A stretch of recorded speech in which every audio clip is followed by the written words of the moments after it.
So Ian wants to know, how do you deal with uneven partnerships? Hey there, everyone. It's David Barnett from davidcbarnett.com, the blog site, YouTube channel, iTunes, Google Play, SoundCloud, podcast, where I talk about buying, selling, financing, and managing small and medium-sized businesses. What does Ian mean by an uneven partnership? Well, what I'm guessing is that he's talking about if two or more people come together to create a business and they're not all bringing the same things to the table.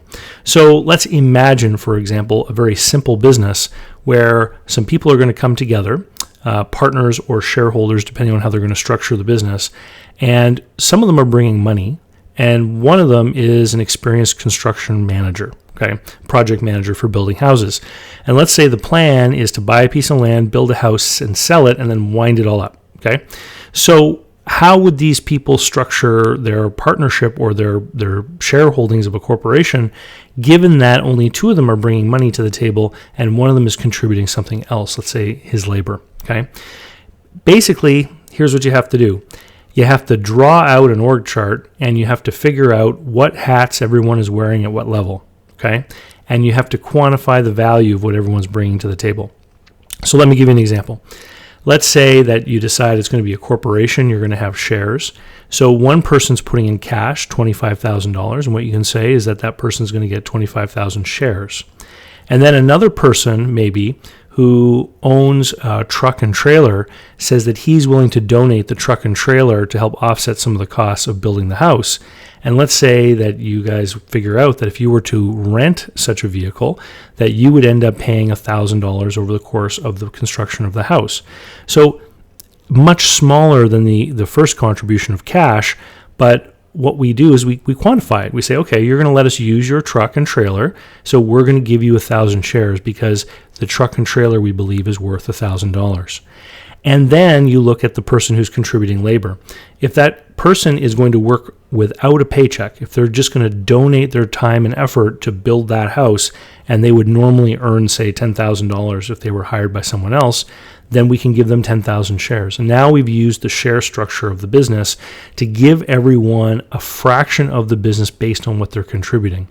So let's say, though, that the guy who's doing the construction management can't afford to live for 2 months or however long it takes to build the house without having some money.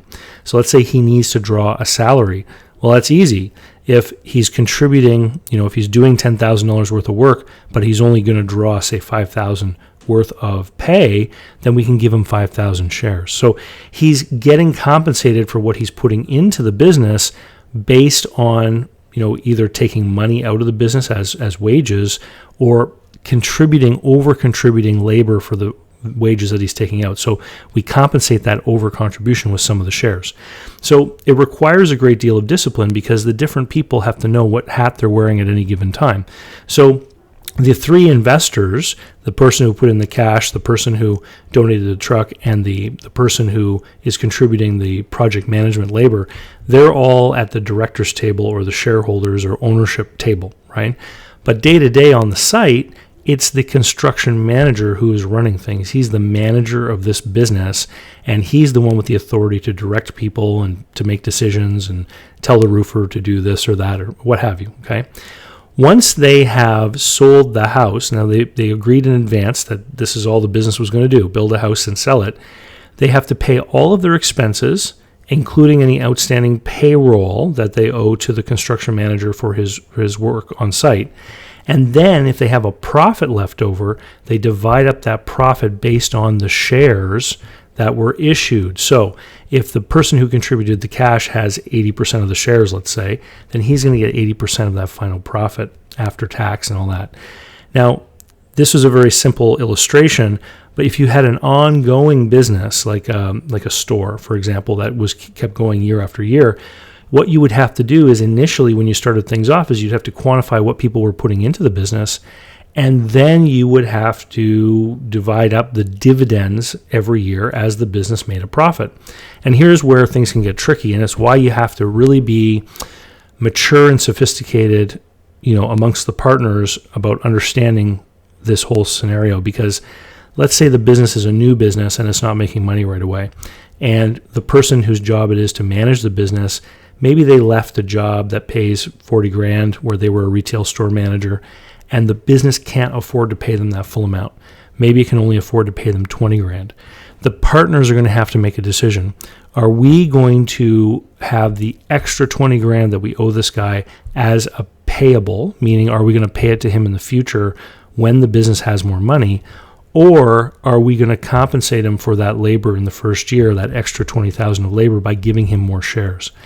And this is where people who think about ownership in a company with respect to percentages get fouled up, because they think I'm putting money in and I'm going to own 30% of the company. And big public companies, it doesn't work that way. They issue new shares constantly. And what issuing new shares means is that the other shareholders, if they don't keep buying more of the new shares, they get diluted. Their ownership position actually shrinks. So in the retail store example, let's say that there was $100,000 of contribution initially. So there were 100,000 shares issued, which is completely arbitrary. You could decide that the shares are worth a penny each and have 1 million shares. Okay. But they decided that they're going to issue them at $1 each. So there's 100,000 shares representing $100,000 of investment from the different people. After the first year, it's become obvious that the company can't afford to pay the manager his full salary. They can only give him half. So they give him another 20,000 shares. Now there are 120,000 shares outstanding. So if you owned 40% of the company in the beginning, you now own a third of the company, 40,000 out of 120, after the first year, because the manager was given more shares. Okay, so that's how you deal with uneven partnerships. You have to actually put a price on what the different people are putting in, and you have to figure out if people are going to be putting in labor over the course of time, let's say a year or two, to help build up this business. How are they going to be recognized, and at what points will they be issued further equity in the business? Equity means shares. When will they get those shares? Do they have to reach certain milestones? So, for example, if you were going to build a campground and one of the partners was going to use his bulldozer to build those roads, you could actually have an agreement that said, we believe building the roads is worth X, and we're going to give you the shares when your job is done. If the job doesn't get done, you don't get the shares, kind of thing. Anyway, Ian, I hope that answers your question. It was a great question. And for any of you guys out there who are curious to know how exactly one would present a business plan to a banker that involved multiple people contributing multiple things, then you should be checking out my financial forecasting and business plan writing program. It's all about building cash flows from scratch and turning them ultimately into business plans. And you can find that over at bizplanschool.com. And if you haven't already, sign up for my email list. I send out an email digest every week with a new video, and I send out emails almost every day, depending on which topics that you pick out, with stories, thoughts, ideas, and comments about things going on. With that, we'll see you later. I'll talk to you next week. Cheers.